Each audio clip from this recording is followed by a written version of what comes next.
বন্ধুরা, এই যে আমাদের এই অপরাজিতা গাছটা নিচেই ছিল। আর এটা একদম খুব সুন্দর ছিল প্রথমত। তারপরে পোকা টোকা লাগলেও উপরে তুলে দিলাম। বলি বর্ষার সময় জল পাবে, এত একটু উপরে থাক। আর কতদিন ছিল, তারপর সব পাতা পাতাগুলো ঝরে গেল।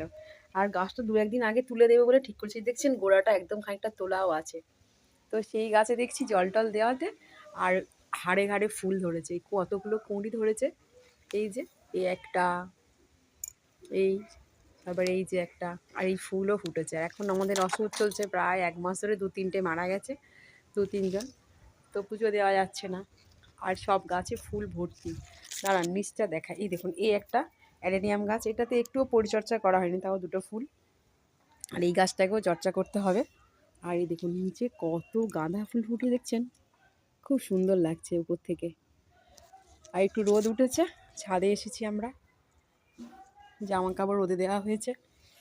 এই দেখুন, আর ধুতরো গাছে কতগুলো ফুল ফুটে আছে, পুজো দেওয়া হচ্ছে না, তাই গাছের ফুল গাছেই রয়ে যাচ্ছে। একজন নিয়ে যায়, সেও আসেনি। তো এখন একটু রোদে আমরা এসছি ছাদের উপরে, রোদ পোহাতে, মিষ্টি মিষ্টি রোদ। তো নিচে চলে যাব। আর এই শীতকালে একটু রোদ পেলেই যে যেখানে পাবে সে সেখানেই দাঁড়িয়ে পড়বে, একটু রোদের সন্ধানে। আর হাওয়াও হচ্ছে ছাদের উপরে। চলুন এখন নিচে যাই।